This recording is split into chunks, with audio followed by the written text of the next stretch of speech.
No meio do Oceano Pacífico, enquanto bombas caíam, navios afundavam e o Japão acreditava estar enfraquecendo a frota inimiga, algo desconcertante começava a acontecer. Navios de guerra americanos, gravemente danificados, simplesmente voltavam ao combate em tempo recorde. Para os estrategistas japoneses, aquilo não fazia sentido. Um cruzador atingido por torpedos deveria ficar fora de ação por meses, às vezes para sempre. Mas os Estados Unidos pareciam desafiar a lógica da guerra naval. O que poucos sabiam é que a verdadeira revolução não estava apenas nos porta-aviões ou nos novos aviões de combate, mas em algo muito mais discreto e, ao mesmo tempo, devastador. Oficinas mecânicas flutuantes, verdadeiras fábricas móveis operando em alto mar. Enquanto o Japão precisava recuar longas distâncias para reparar seus navios, os americanos consertavam motores, trocavam hélices, reconstruíam cascos e sistemas de armas praticamente à vista do inimigo. Essas estruturas colossais transformaram o oceano em um estaleiro improvisado, mudando completamente o ritmo da guerra.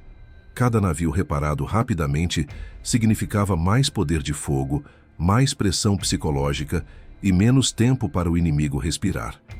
Relatórios japoneses passaram a mencionar com surpresa e preocupação a capacidade quase infinita dos Estados Unidos de manter sua frota ativa.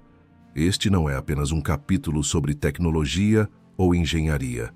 É a história de como logística, inovação e planejamento silencioso ajudaram a virar o jogo da Segunda Guerra Mundial e deixaram o Japão profundamente impressionado e alarmado com uma arma que não disparava tiros, mas decidia batalhas. O ataque japonês a Pearl Harbor, em dezembro de 1941, não foi apenas o início oficial da guerra entre Japão e Estados Unidos. Foi o estopim de um conflito colossal que transformaria o Oceano Pacífico no maior campo de batalha naval da história. De um dia para o outro, o mar deixou de ser apenas uma rota comercial ou estratégica e passou a ser um território hostil, disputado metro a metro por frotas gigantescas, submarinos invisíveis e aviões que surgiam do nada. Nos primeiros meses do conflito, o Japão parecia imparável. Sua marinha era experiente, seus pilotos altamente treinados e sua estratégia agressiva pegou os aliados desprevenidos. Bases americanas e britânicas caíam uma após a outra. Filipinas, Malásia, Indonésia e ilhas estratégicas do Pacífico foram tomadas rapidamente. Para muitos analistas da época, os Estados Unidos estavam diante de uma guerra longa, custosa e possivelmente impossível de vencer naquele teatro. O Pacífico impunha desafios que nenhuma outra frente da Segunda Guerra Mundial apresentava. Distâncias absurdas separavam os Estados Unidos continentais das zonas de combate. Um navio danificado no Atlântico podia ser rebocado até um estaleiro em poucos dias. No Pacífico, isso significava semanas, às vezes meses, navegando por águas infestadas de submarinos inimigos. Cada batalha não era apenas uma questão de vencer ou perder, mas de sobrevivência logística. Enquanto o Japão apostava em golpes rápidos e decisivos, confiando que destruir navios inimigos os tiraria de combate por longos períodos, os Estados Unidos começaram a enxergar a guerra de outra forma. Para Washington, o conflito não seria vencido apenas com coragem ou poder de fogo, mas com organização industrial, capacidade de adaptação e uma logística sem precedentes. O mar se enchia de destroços. Cruzadores atingidos por torpedos, encouraçados avariados por bombas, destroyers com cascos rasgados. Em condições normais, muitos desses navios seriam considerados perdas quase definitivas. No entanto, algo curioso começou a acontecer ainda em 1942. Navios dados como fora de ação reapareciam em novas batalhas semanas depois. Às vezes, no mesmo setor onde haviam sido quase destruídos. Para os japoneses, isso era desconcertante. Cada navio americano afundado ou seriamente danificado representava, em teoria, uma vantagem acumulada. Mas essa vantagem não se materializava. A frota dos Estados Unidos parecia resistir, se regenerar e voltar ainda mais forte. O número de embarcações em operação não diminuía no ritmo esperado, pelo contrário, crescia. Esse fenômeno começou a gerar preocupação real no alto comando japonês. Relatórios de inteligência mencionavam a estranha capacidade americana de recuperação. Oficiais japoneses notavam que, após grandes batalhas, os americanos conseguiam manter a pressão, enquanto o Japão precisava retirar navios por longos períodos para manutenção em portos distantes e vulneráveis. O Pacífico estava em chamas, mas não apenas por causa dos combates diretos. A guerra se estendia às engrenagens, aos motores, às soldas e aos sistemas que mantinham uma frota viva. Cada batalha naval produzia uma corrida contra o tempo. Quem conseguisse colocar seus navios de volta no mar mais rápido teria uma vantagem decisiva. Foi nesse cenário brutal que os Estados Unidos começaram a aplicar uma filosofia que mudaria completamente a guerra naval. Em vez de aceitar a lógica tradicional de danificado significa retirado, os americanos decidiram levar a indústria para o campo de batalha, não como improviso, mas como estratégia. Enquanto o Japão ainda operava sob uma mentalidade mais clássica, concentrando grandes reparos em estaleiros fixos, os Estados Unidos passaram a tratar o oceano como uma extensão de sua própria capacidade industrial. O Pacífico não seria apenas um local de combate, mas um espaço operacional contínuo, onde perder tempo significava perder vidas e território. Esse contraste de visões começaria a definir o rumo do conflito. O Japão lutava com bravura e habilidade, mas enfrentava limitações industriais severas. Já os Estados Unidos, mesmo sob ataque, mobilizavam uma máquina produtiva gigantesca, capaz de se reinventar em velocidade impressionante. O que estava em jogo não era apenas quem tinha os melhores navios ou os melhores pilotos, mas quem conseguia sustentar a guerra por mais tempo. E no Pacífico, onde cada ilha conquistada custava sangue e aço, a capacidade de manter navios operacionais se tornaria tão letal quanto qualquer arma. Esse foi o cenário inicial, um oceano tomado pelo fogo, pela incerteza e por uma guerra que parecia favorecer o Japão. Mas silenciosamente, longe dos holofotes das grandes batalhas, os Estados Unidos preparavam algo que mudaria completamente o equilíbrio de forças, uma solução tão engenhosa quanto inesperada, e que deixaria o inimigo profundamente impressionado. Se a guerra no Pacífico fosse medida apenas em quilômetros, os Estados Unidos já começariam derrotados. Nenhum outro teatro da Segunda Guerra Mundial impôs um desafio geográfico tão extremo. Do litoral da Califórnia até as primeiras zonas de combate havia milhares de quilômetros de oceano aberto. Cada navio, cada avião, cada parafuso e cada litro de combustível precisavam cruzar um vazio imenso antes mesmo de enfrentar o inimigo. A distância por si só já era uma arma, e o Japão acreditava estar em vantagem nesse aspecto. Nos primeiros meses do conflito, a lógica parecia simples e cruel. Um navio americano danificado em combate precisava retornar a Pearl Harbor, ou, em casos mais graves, a costa oeste dos Estados Unidos. Essa jornada não era apenas longa, mas perigosa. Submarinos japoneses patrulhavam rotas marítimas e qualquer embarcação avariada se tornava um alvo fácil. Muitos oficiais japoneses tinham certeza de que bastava causar danos suficientes para retirar permanentemente os navios americanos da guerra. O problema é que essa lógica funcionava melhor no papel do que na prática. Os Estados Unidos rapidamente perceberam que, se aceitassem essa dinâmica, perderiam a iniciativa estratégica. Cada retirada significava semanas ou meses sem aquele navio em operação. Em uma guerra de atrito, isso seria fatal. Manter a frota longe do combate por tanto tempo era o mesmo que entregá-lo ao inimigo. O Japão, por sua vez, também enfrentava o problema das distâncias, mas de forma diferente. Suas bases avançadas ficavam espalhadas por ilhas recém-conquistadas, muitas delas com infraestrutura limitada.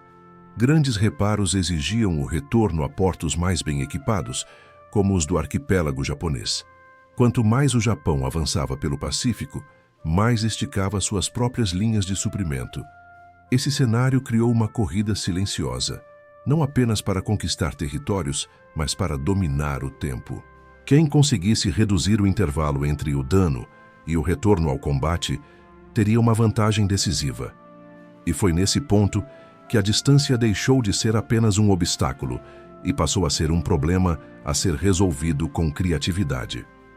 Os planejadores americanos começaram a encarar o mapa do Pacífico de forma diferente.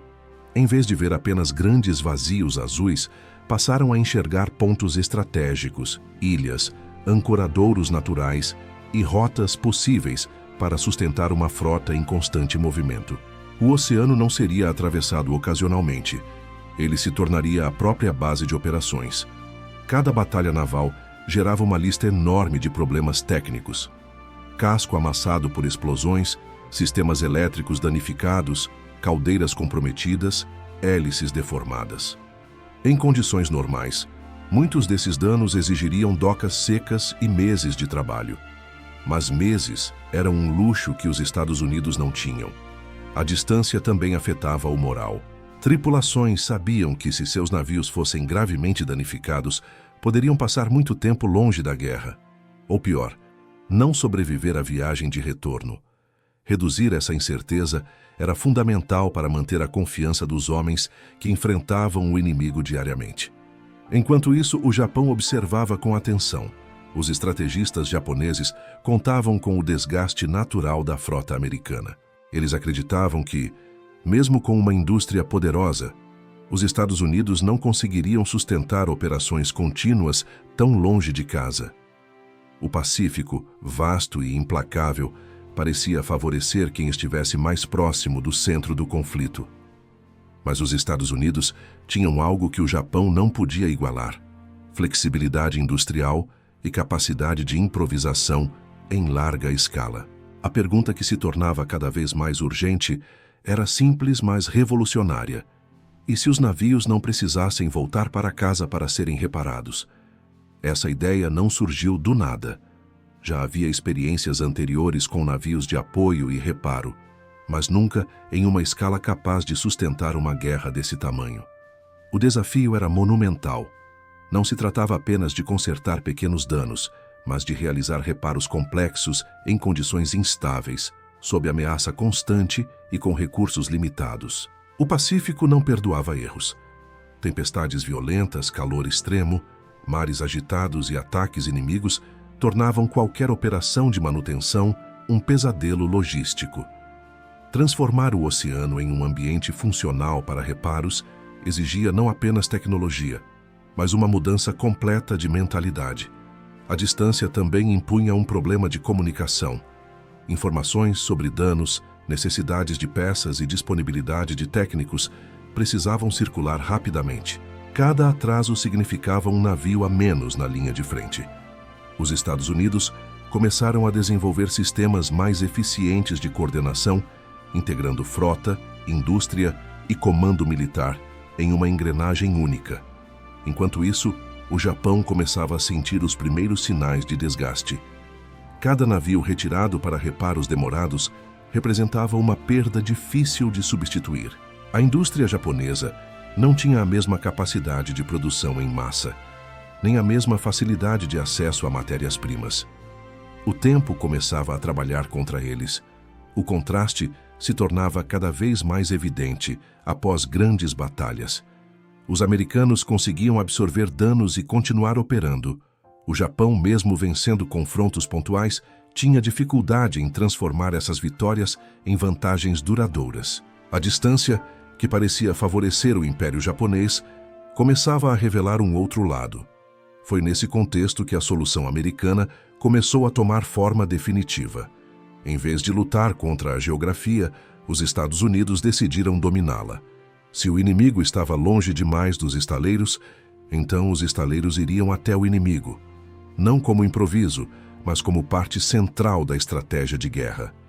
O desafio da distância não foi superado de uma vez. Ele foi enfrentado com planejamento, recursos e uma visão clara de que a guerra moderna não se vence apenas com batalhas espetaculares, mas com a capacidade de sustentar operações continuamente.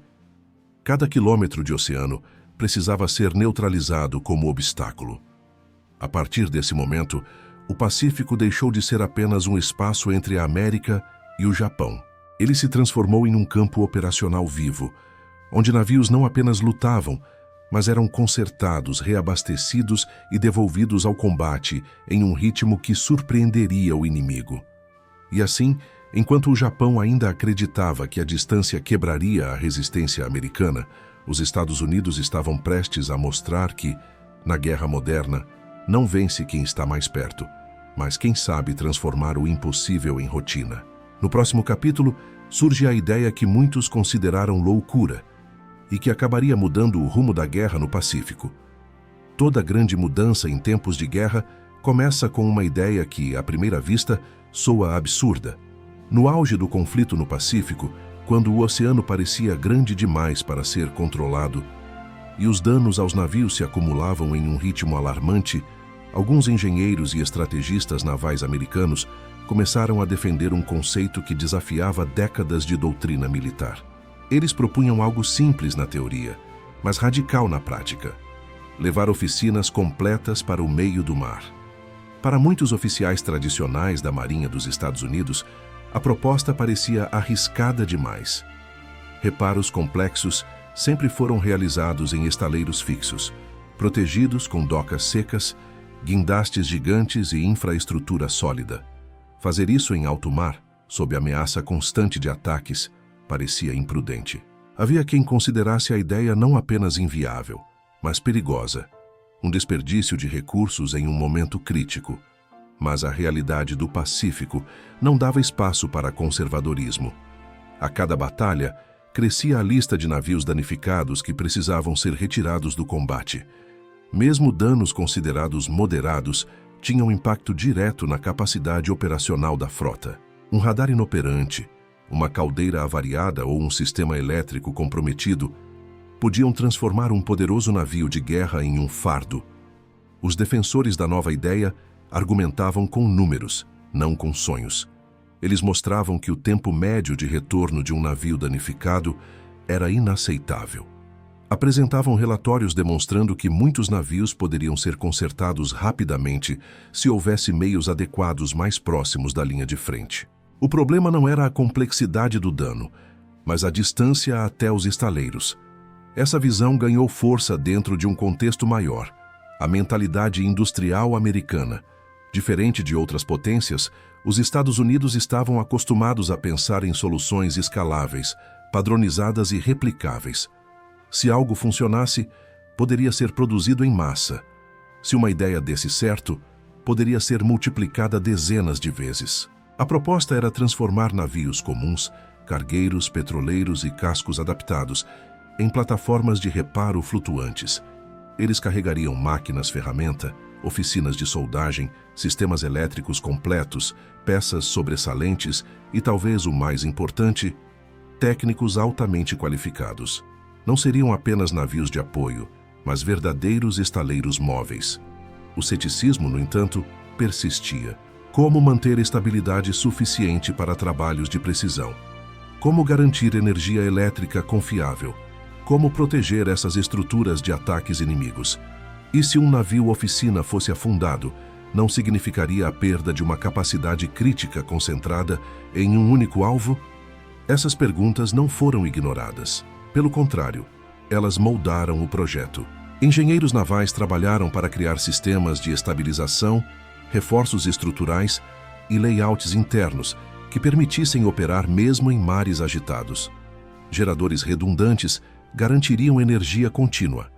A proteção viria não apenas de escoltas armadas, mas do posicionamento estratégico longe das zonas de combate direto. Outro ponto crucial era o fator humano. Não bastava levar máquinas, era preciso levar conhecimento. Os Estados Unidos começaram a selecionar mecânicos, soldadores, eletricistas e engenheiros experientes, muitos vindos diretamente da indústria civil. Esses homens não eram combatentes no sentido tradicional, mas sua importância seria comparável à de qualquer tripulação de combate. A ideia começou a sair do papel ainda em 1942, impulsionada por comandantes que entendiam que a guerra no Pacífico não seria vencida com soluções convencionais. A Marinha passou a investir em navios de reparo especializados, como os da classe Vestal, e outras embarcações convertidas especificamente para essa função. Cada uma delas representava um passo ousado rumo ao desconhecido. O conceito também se integrava a uma estratégia maior de bases avançadas. À medida que os Estados Unidos conquistavam ilhas estratégicas, essas oficinas flutuantes poderiam operar em ancoradouros protegidos, reduzindo drasticamente o tempo de deslocamento dos navios danificados. Era uma forma de criar ilhas industriais temporárias, que se moviam conforme a guerra avançava. Para muitos observadores externos, parecia uma aposta arriscada. O Japão, por exemplo, confiava em uma guerra de desgaste, acreditando que os Estados Unidos se cansariam ou seriam forçados a reduzir operações. A existência de estaleiros flutuantes mudava completamente essa equação. Se funcionassem, eles quebrariam a lógica do desgaste. Internamente, os testes iniciais começaram a mostrar resultados promissores. Reparos que antes exigiam semanas em estaleiros fixos passaram a ser realizados em dias. Sistemas críticos eram restaurados rapidamente, permitindo que navios retornassem ao combate quase imediatamente. Cada sucesso reforçava a confiança na ideia. Essa transformação não aconteceu da noite para o dia. Houve falhas, ajustes e improvisações. Algumas oficinas flutuantes eram sobrecarregadas, outras enfrentavam problemas técnicos inesperados.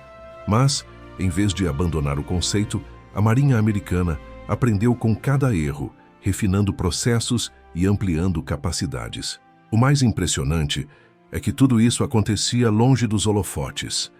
Enquanto jornais destacavam grandes batalhas e nomes de almirantes, uma revolução silenciosa estava em andamento nos bastidores da guerra naval.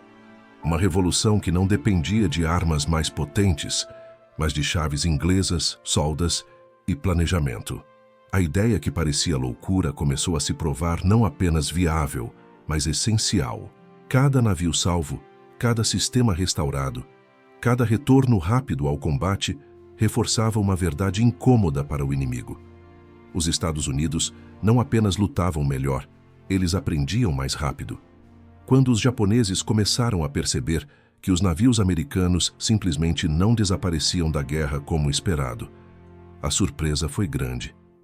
Algo estava acontecendo além das batalhas visíveis. Uma engrenagem invisível estava girando com eficiência assustadora.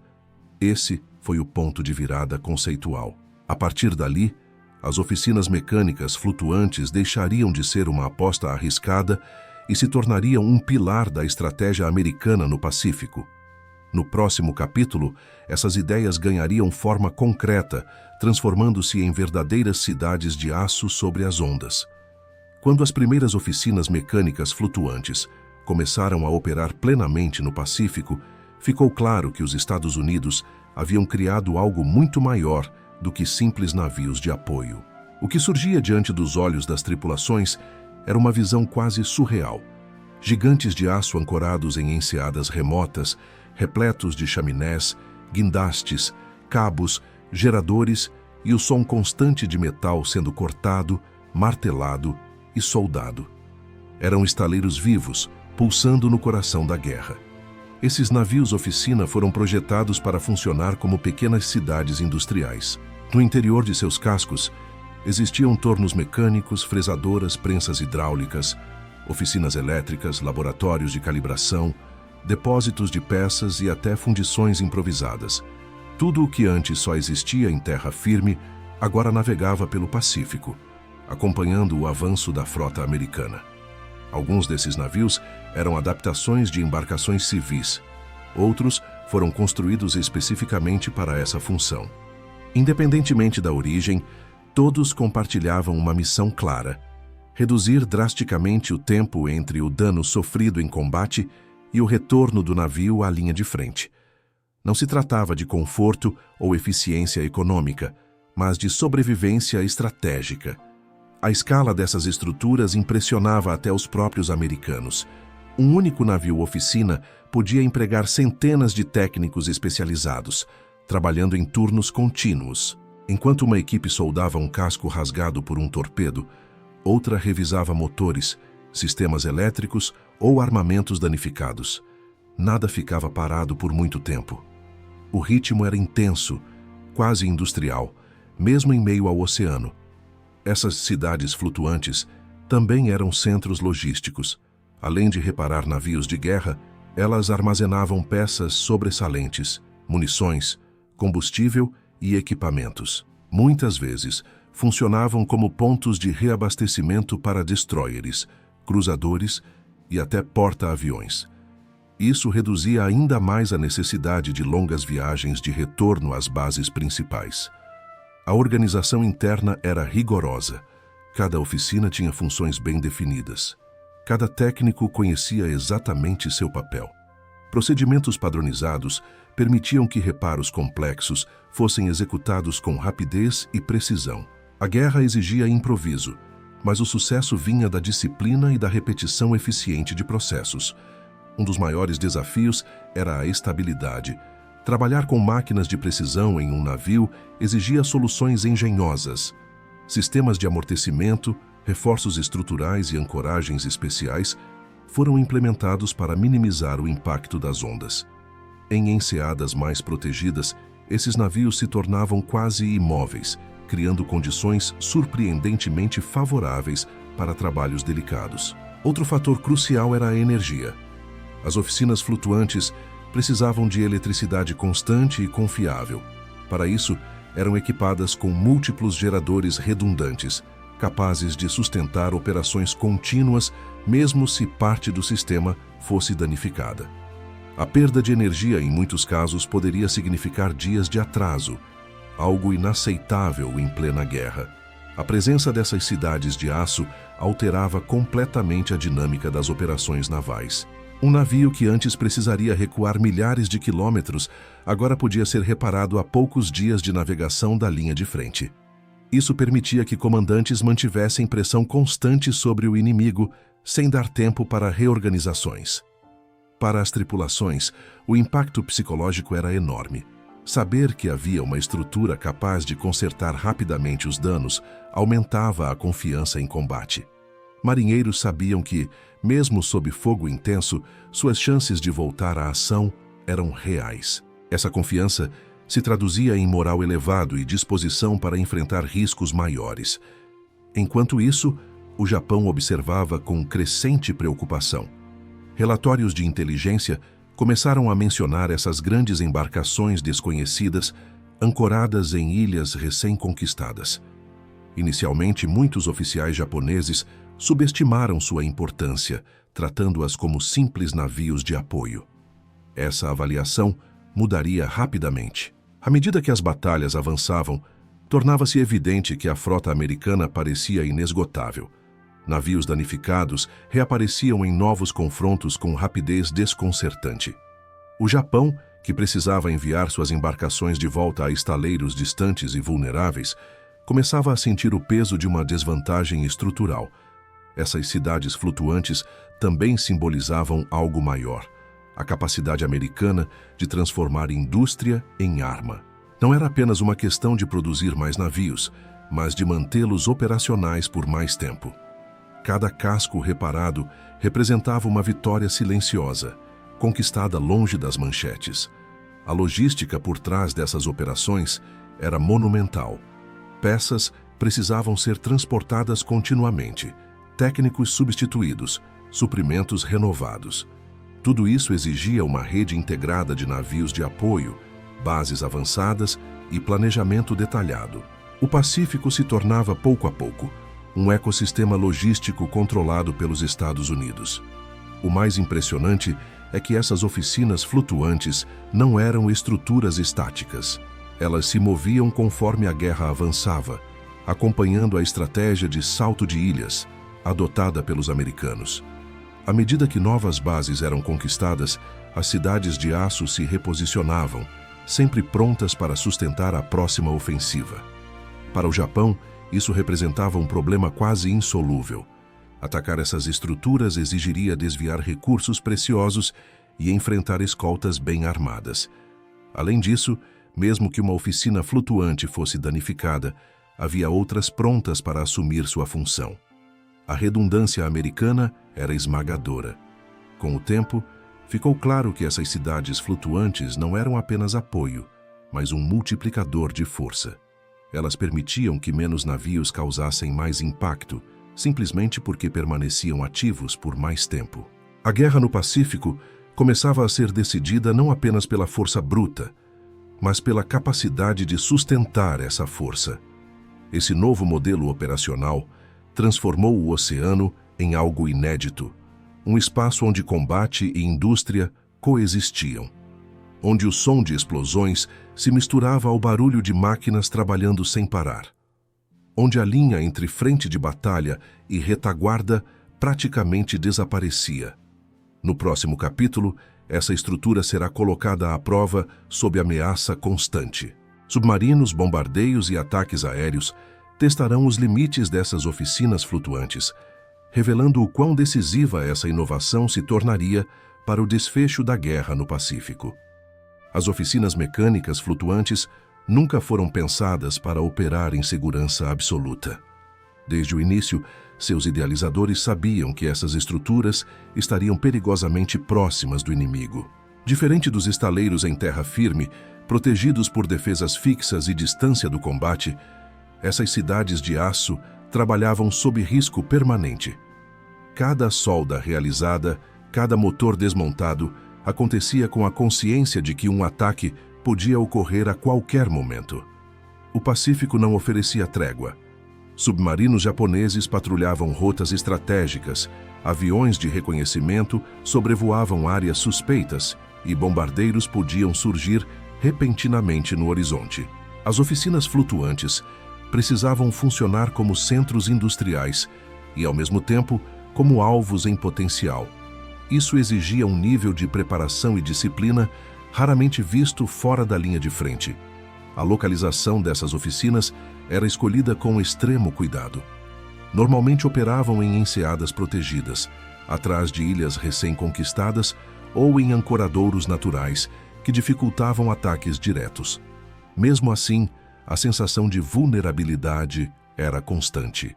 Redes de proteção anti-torpedo eram instaladas ao redor dos navios, e escoltas armadas permaneciam sempre alertas. Trabalhar sob ameaça não era apenas um desafio físico, mas psicológico. Técnicos e engenheiros, muitos deles civis recrutados para a guerra, precisaram se adaptar a um ambiente onde alarmes de ataque aéreo interrompiam reparos críticos. Era comum que equipes corressem para postos de defesa e, minutos depois, retornassem às máquinas como se nada tivesse acontecido. A rotina de guerra se misturava à rotina industrial. Apesar disso, o ritmo nunca podia diminuir. Cada hora contava. Um navio parado significava menos cobertura aérea, menos escolta para comboios, menos pressão sobre o inimigo. Os comandantes das oficinas sabiam que atrasos custariam vidas em outras partes do Pacífico. Essa consciência criava uma urgência quase palpável no ar. Os ataques, quando ocorriam, eram caóticos. Bombardeios noturnos, ataques de baixa altitude e incursões rápidas testavam as defesas. Embora essas oficinas não fossem o principal alvo japonês, sua importância crescente começou a ser percebida. À medida que a inteligência japonesa entendia o papel dessas estruturas, o interesse em neutralizá-las aumentava. Ainda assim, destruí-las não era tarefa simples. Elas raramente operavam sozinhas. Escoltas de destroyers, baterias antiaéreas improvisadas e até caças baseados em terra ofereciam proteção. Além disso, a mobilidade dessas oficinas dificultava ataques planejados. Elas podiam se deslocar rapidamente se uma área se tornasse perigosa demais. Um dos maiores desafios era lidar com danos sofridos durante ataques. Diferente de outros navios, uma oficina flutuante danificada não podia simplesmente se retirar. Muitas vezes, ela precisava se consertar enquanto continuava a consertar outros. Esse nível de autossuficiência era impressionante. Equipes internas avaliavam danos, improvisavam soluções e mantinham operações críticas funcionando mesmo sob condições adversas. A improvisação tornou-se uma marca registrada dessas operações. Peças eram adaptadas, sistemas redesenhados e soluções criativas surgiam diariamente. A experiência acumulada transformava cada ataque em uma lição aprendida. Em vez de paralisar as operações, as ameaças externas tornavam o sistema mais resiliente. Enquanto isso, o Japão enfrentava dificuldades crescentes. Atacar oficinas flutuantes significava desviar recursos de alvos mais visíveis, como porta-aviões e bases aéreas. Além disso, mesmo quando um ataque causava danos, os americanos conseguiam reparar rapidamente suas próprias estruturas. O efeito estratégico dessas investidas era limitado. A comparação entre os dois lados se tornava cada vez mais clara. Enquanto o Japão lutava para proteger estaleiros fixos vulneráveis a bombardeios, os Estados Unidos operavam uma indústria móvel, capaz de se deslocar, se adaptar e continuar produzindo sob fogo. Essa diferença estrutural começava a pesar decisivamente. As batalhas no Pacífico se tornaram mais intensas em 1943 e 1944, e as oficinas flutuantes passaram a operar cada vez mais próximas da linha de frente. Em alguns casos, o som dos combates podia ser ouvido enquanto reparos eram realizados. Essa proximidade extrema acelerava ainda mais o retorno dos navios ao combate. O impacto dessa capacidade era visível. Navios danificados em uma batalha podiam ser vistos novamente em operações poucos dias depois. Para os japoneses, isso criava a sensação de lutar contra um inimigo que nunca se esgotava. Cada golpe parecia insuficiente para reduzir a força americana de forma duradoura. Os homens que trabalhavam nessas oficinas raramente recebiam reconhecimento público. Não eram heróis celebrados em manchetes, mas sua contribuição era vital. Eles enfrentavam riscos semelhantes aos combatentes, sem a mesma glória.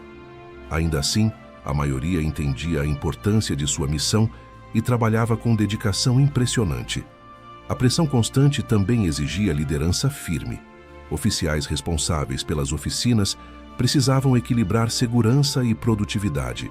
Evacuar uma área cedo demais poderia atrasar operações críticas. Permanecer por tempo excessivo poderia ser fatal. Essas decisões eram tomadas diariamente, muitas vezes com informações incompletas. Com o tempo, ficou claro que essas oficinas não apenas sobreviviam sob ameaça, mas prosperavam. Cada ataque superado reforçava a eficácia do modelo. A capacidade de continuar operando mesmo sob fogo inimigo se tornava uma vantagem estratégica decisiva. Para o Japão, a frustração crescia. Relatórios mencionavam a dificuldade de neutralizar a infraestrutura americana. A guerra, que deveria ser uma sequência de desgastes mútuos, estava se transformando em um jogo desigual. O inimigo parecia sempre pronto para o próximo confronto. As oficinas mecânicas flutuantes provaram que, na guerra moderna, a resiliência é tão importante quanto a força. Trabalhar sob ameaça constante não as enfraqueceu. Ao contrário, tornou-as parte essencial de uma máquina de guerra quase implacável. No próximo capítulo, veremos o momento em que o Japão finalmente percebeu a verdadeira dimensão dessa inovação. Um choque estratégico que mudaria a forma como o inimigo enxergava a capacidade americana de sustentar a guerra no Pacífico. Por muito tempo, o alto comando japonês acreditou que estava infligindo danos profundos e irreversíveis à Marinha dos Estados Unidos. Relatórios de batalhas confirmavam impactos diretos, navios avariados, explosões devastadoras. Em qualquer guerra naval anterior, isso significaria meses de alívio operacional. Mas à medida que o conflito no Pacífico avançava, uma realidade desconfortável começou a se impor. Os navios americanos simplesmente não desapareciam do teatro de operações. Oficiais japoneses passaram a notar um padrão inquietante. Após grandes confrontos, a frota americana reaparecia com força quase intacta. Cruzadores danificados voltavam a escoltar comboios. Destroyers atingidos por bombas reapareciam em patrulhas. Até mesmo navios seriamente avariados retornavam ao combate em um intervalo surpreendentemente curto. Para os estrategistas japoneses, isso desafiava toda a lógica da guerra naval. Inicialmente, houve tentativas de explicar o fenômeno de forma otimista. Alguns acreditavam que os relatórios de danos estavam exagerados. Outros sugeriam que os americanos estavam arriscando navios em condições precárias. Mas, com o tempo, essas explicações se tornaram insuficientes. A consistência da recuperação americana indicava algo mais profundo e estrutural. A inteligência japonesa começou a investigar com mais atenção. Interceptações, relatos de pilotos e observações de submarinos revelavam a presença de grandes embarcações desconhecidas em ancoradouros avançados. Não eram porta-aviões, nem couraçados. Eram navios enormes, repletos de guindastes, chaminés e atividade constante. Algo claramente fora do padrão tradicional. Esses relatos chegaram ao comando naval com crescente urgência. Analistas passaram a suspeitar que os Estados Unidos haviam criado uma forma de realizar reparos complexos longe de seus estaleiros principais. A ideia parecia audaciosa demais para ser verdade. Reparar navios de guerra em alto mar, sob ameaça constante, soava impraticável segundo a doutrina japonesa. Mas as evidências se acumulavam. Observadores notavam navios americanos entrando nesses ancoradouros danificados e saindo dias depois aparentemente operacionais. Para o Japão, que precisava retirar suas embarcações por longos períodos, essa capacidade era quase inacreditável. O choque não era apenas técnico, mas psicológico. O espanto japonês se transformou em preocupação estratégica. A guerra no Pacífico havia sido planejada como uma campanha de desgaste, onde cada perda americana reduziria lentamente sua capacidade ofensiva. Se os Estados Unidos conseguiam neutralizar esse desgaste por meio de reparos rápidos, toda a lógica do conflito precisava ser revista. Relatórios internos começaram a usar termos alarmantes. Alguns oficiais descreviam a capacidade americana como inesgotável. Outros alertavam que mesmo vitórias táticas japonesas não estavam se traduzindo em ganhos estratégicos reais. A frota inimiga parecia sempre pronta para o próximo confronto. Essa constatação foi especialmente dura após batalhas de grande escala. Em vez de um período de alívio, o Japão enfrentava uma pressão contínua. Os americanos não apenas retornavam rapidamente, mas frequentemente aumentavam o ritmo das operações. A sensação era de estar lutando contra um adversário que se fortalecia a cada golpe recebido. O contraste com a realidade japonesa era brutal. A indústria naval do Japão enfrentava limitações severas.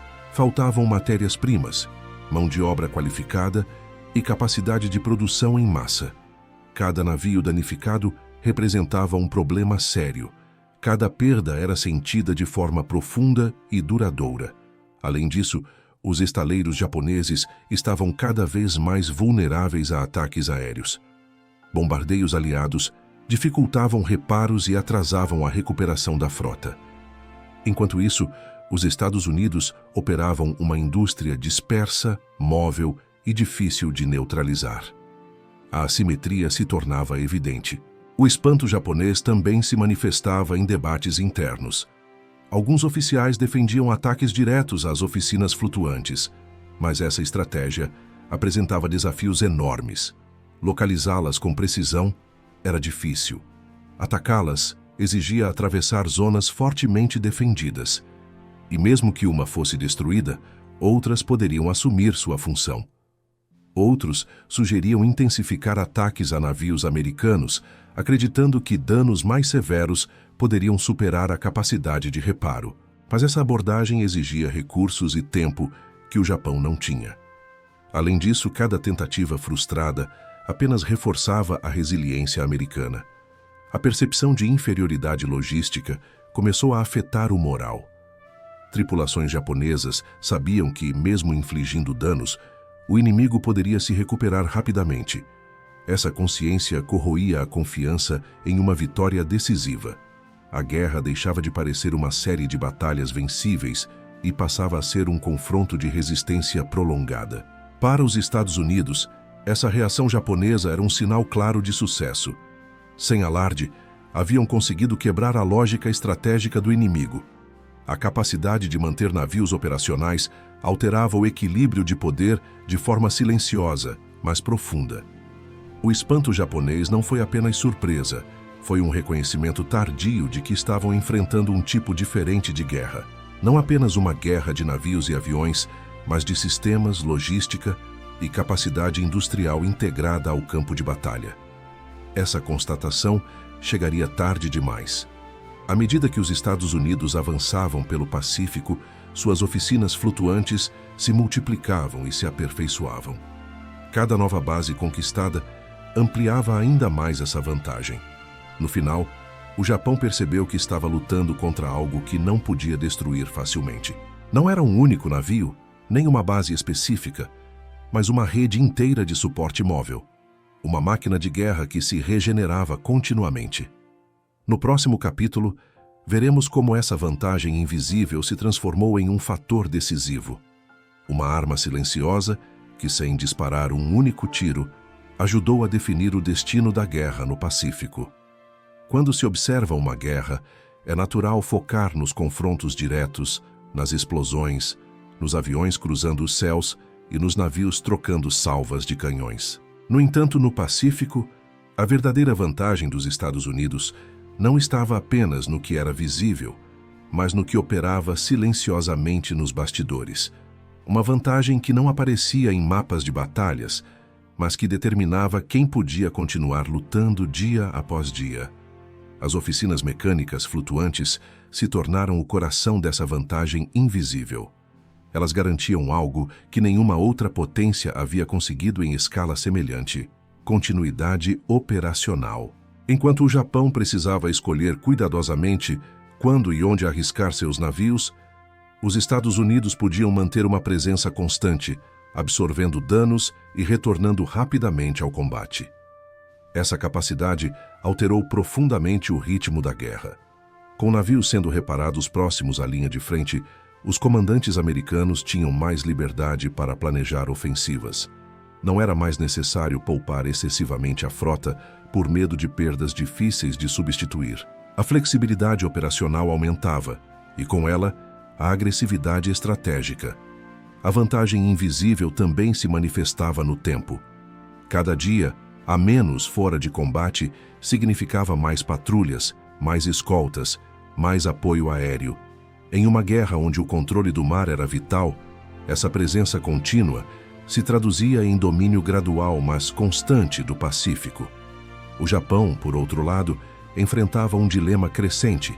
Mesmo quando obtinha sucessos táticos, não conseguia explorá-los plenamente. A falta de infraestrutura móvel limitava sua capacidade de manter a pressão. Cada retirada para reparos criava janelas de oportunidade que os americanos rapidamente aproveitavam. A diferença não estava apenas na quantidade de navios, mas na capacidade de mantê-los ativos. Os Estados Unidos transformaram manutenção em estratégia. Cada oficina flutuante funcionava como um multiplicador de força, permitindo que uma frota relativamente semelhante em número se tornasse esmagadora em efeito. Essa vantagem também tinha impacto direto na moral. Tripulações americanas sabiam que não estavam sozinhas. Havia uma rede inteira pronta para apoiá-las. Essa confiança se refletia em operações mais ousadas e maior resiliência em combate. Do lado japonês, a percepção era oposta. A sensação de lutar contra um inimigo que nunca se desgastava minava a confiança. Cada batalha parecia custar mais ao Japão do que aos Estados Unidos, mesmo quando os resultados imediatos eram equilibrados. A vantagem invisível também se estendia à produção de conhecimento. Cada reparo gerava dados, aprendizados e melhorias. Os americanos ajustavam projetos, reforçavam pontos fracos e aprimoravam sistemas com base na experiência real de combate.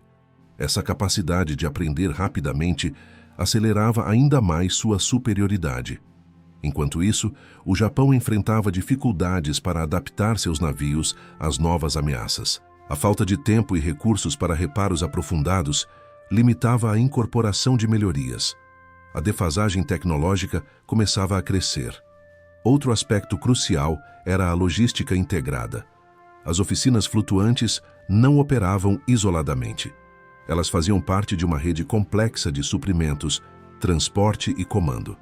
Essa integração permitia respostas rápidas a crises e uma coordenação eficiente em toda a frota. O controle do Pacífico não foi conquistado em uma única batalha decisiva, mas em uma sucessão de pequenas vantagens acumuladas. Cada navio mantido em operação contribuía para esse acúmulo. A vantagem invisível funcionava como uma maré constante, empurrando lentamente o equilíbrio de poder em favor dos Estados Unidos. Essa realidade ficou evidente à medida que os americanos avançavam em direção ao Japão. As operações se tornavam mais complexas, mais ambiciosas e mais frequentes. A capacidade de sustentar esse ritmo era algo que o Japão não conseguia igualar. A vantagem invisível também influenciou decisões estratégicas de alto nível. Com confiança na capacidade de manutenção e suporte, os Estados Unidos puderam planejar campanhas de longo prazo, como a estratégia de salto de ilhas, sem receio de colapso logístico. No fim, essa vantagem silenciosa se mostrou tão decisiva quanto qualquer vitória em combate. Ela não aparecia em fotografias de guerra, mas estava presente em cada navio que retornava ao mar, em cada operação sustentada, em cada avanço consolidado. O Japão percebeu tarde demais que estava enfrentando uma máquina de guerra diferente. Uma máquina que não dependia apenas de bravura ou habilidade, mas de uma estrutura capaz de se sustentar indefinidamente. No próximo capítulo, veremos como muitas batalhas no Pacífico foram, na verdade, decididas longe dos tiros e explosões. Nos bastidores, onde engrenagens, soldas e planejamento silencioso definiram o rumo da guerra. Quando se fala das grandes batalhas do Pacífico, nomes como Midway, Guadalcanal, Mar das Filipinas e Leyte costumam dominar a narrativa.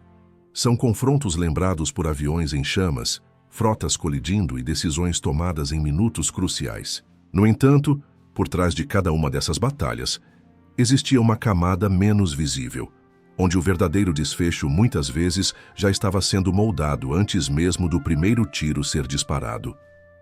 Nos bastidores da guerra naval, a diferença entre vitória e derrota frequentemente se decidia em oficinas improvisadas, ancoradouros distantes e corredores apertados de navios-oficina.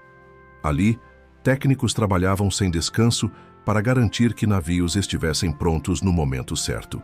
Não havia glória nesses espaços, apenas urgência, precisão e pressão constante. Em campanhas prolongadas como Guadalcanal, essa realidade ficou especialmente clara. A batalha não foi uma sequência contínua de combates espetaculares, mas uma luta de resistência. Navios danificados precisavam retornar rapidamente para escoltar comboios, apoiar desembarques e garantir supremacia aérea. Cada atraso podia significar uma derrota local, com consequências estratégicas.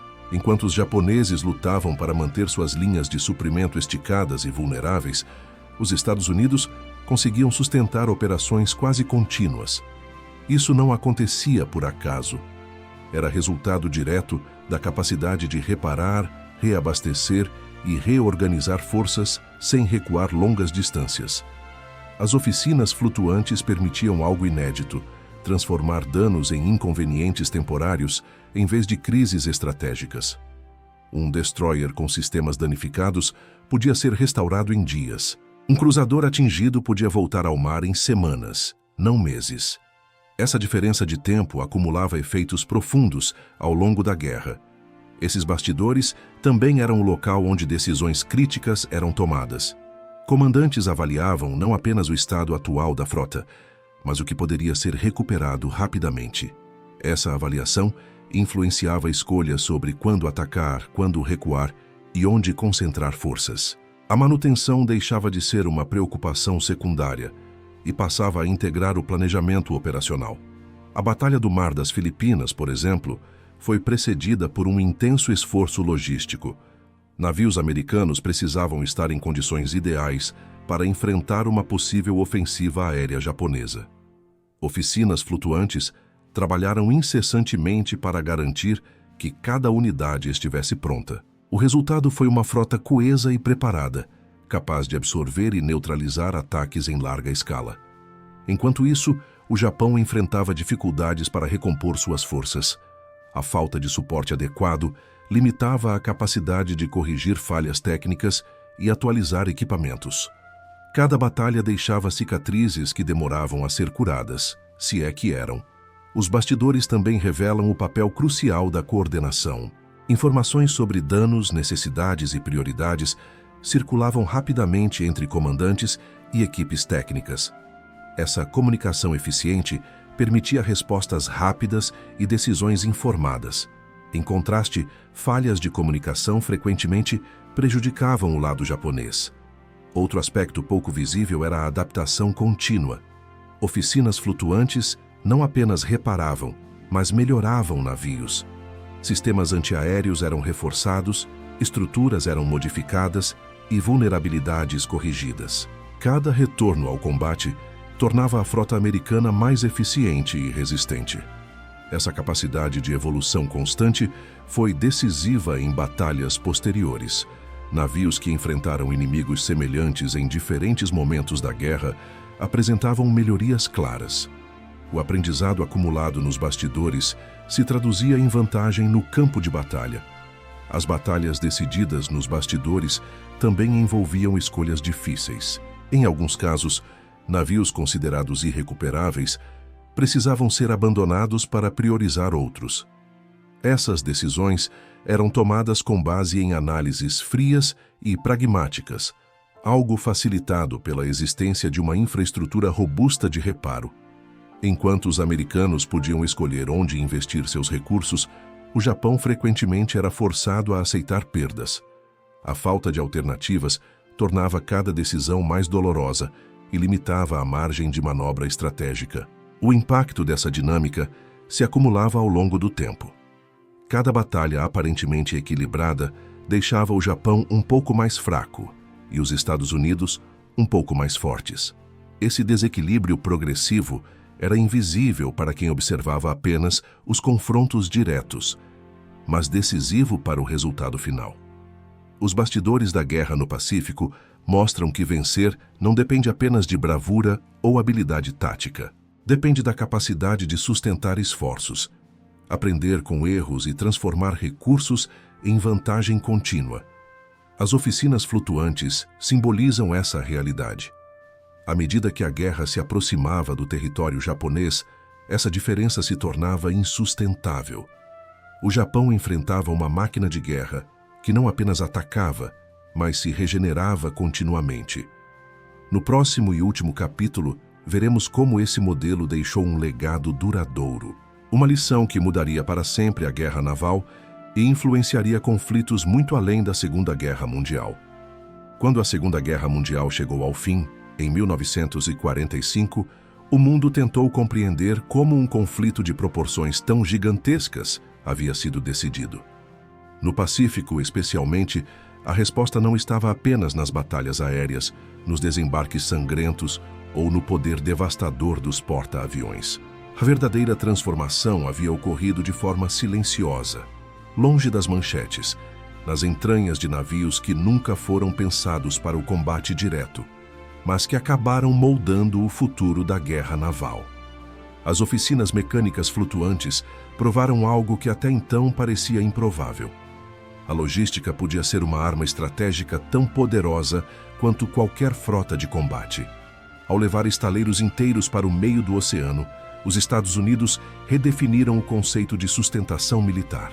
A guerra deixou de ser apenas uma sequência de confrontos e passou a ser um sistema contínuo de produção, reparo e reaproveitamento de força. Após a rendição japonesa, analistas militares começaram a revisar relatórios, estatísticas e registros operacionais. Os números eram claros. Navios americanos passavam significativamente menos tempo fora de combate do que qualquer outra frota da época. Danos que antes significariam meses de inatividade passaram a ser resolvidos em dias ou semanas. Essa capacidade alterou completamente a matemática da guerra. O Japão, por outro lado, emergiu do conflito com uma lição amarga. Sua doutrina naval havia sido construída em torno de batalhas decisivas, onde grandes perdas inimigas trariam vantagens irreversíveis. Essa lógica falhou diante de um adversário capaz de se regenerar continuamente. A incapacidade de acompanhar o ritmo industrial e logístico americano tornou qualquer vitória tática insuficiente no longo prazo. O impacto desse modelo foi imediato no pós-guerra. As grandes potências navais passaram a rever suas estratégias. Estaleiros fixos, antes considerados o coração da marinha, deixaram de ser suficientes. A mobilidade tornou-se essencial. Navios de apoio, reparo e manutenção ganharam status estratégico, deixando de ser vistos como elementos secundários. Durante a Guerra Fria, esse legado se consolidou. Frotas passaram a operar de forma permanente em regiões distantes de seus países de origem. A presença naval global dos Estados Unidos só foi possível porque a lógica das oficinas flutuantes evoluiu para grupos logísticos completos, capazes de sustentar operações por tempo indefinido. Porta-aviões nucleares, cruzadores modernos e submarinos passaram a depender de uma cadeia de suporte inspirada diretamente no que foi desenvolvido no Pacífico. A doutrina militar também mudou. Academias navais passaram a estudar a Segunda Guerra Mundial não apenas sob a ótica das batalhas, mas da sustentação.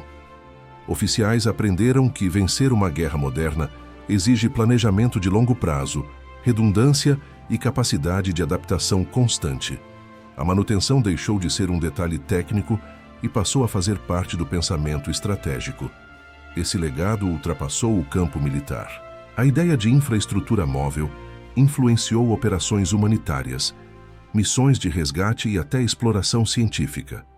Navios hospital, plataformas de apoio e bases flutuantes modernas são herdeiros diretos da lógica criada durante o conflito.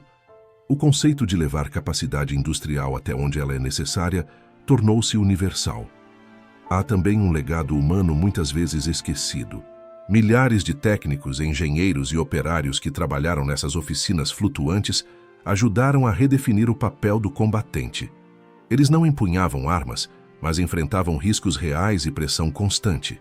Sua contribuição mostrou que guerras modernas são vencidas por sistemas completos, não apenas por heróis individuais.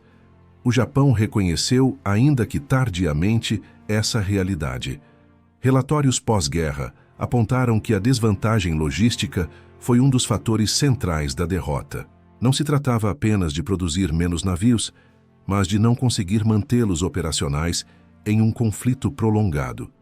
Essa constatação influenciaria profundamente o pensamento militar japonês nas décadas seguintes. O mundo que emergiu após 1945 era diferente.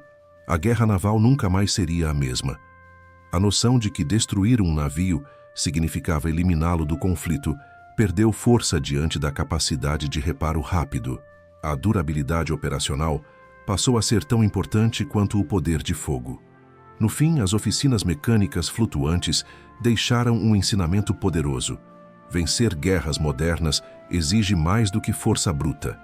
Exige organização, indústria, adaptação e visão estratégica. Os Estados Unidos não impressionaram o Japão apenas com navios ou aviões, mas com a capacidade de transformar o oceano em uma extensão de sua própria indústria. Esse foi o verdadeiro legado que mudou a guerra naval. Um legado construído longe das câmeras, entre soldas, engrenagens e trabalho incessante. Um legado que provou que, na guerra, muitas vezes vence não quem ataca mais forte, mas quem consegue continuar lutando quando todos os outros já estão exaustos. A Segunda Guerra Mundial no Pacífico não foi decidida apenas por batalhas épicas, aviões em chamas ou grandes manobras navais. Ao longo dos 9 capítulos desta história, vimos como um fator silencioso, muitas vezes ignorado, mudou completamente o rumo do conflito. A capacidade dos Estados Unidos de levar sua indústria para o meio do oceano. No início, o Pacífico surgia como um cenário quase impossível de dominar. Distâncias imensas, linhas de suprimento frágeis e um Japão confiante em sua marinha experiente criavam a impressão de que os Estados Unidos estavam em desvantagem. Navios danificados deveriam ficar fora de combate por meses, e o desgaste parecia inevitável. Mas foi justamente nesse desafio que nasceu uma das ideias mais ousadas da guerra. Ao transformar navios em verdadeiros estaleiros flutuantes, os Estados Unidos romperam com a lógica tradicional da guerra naval.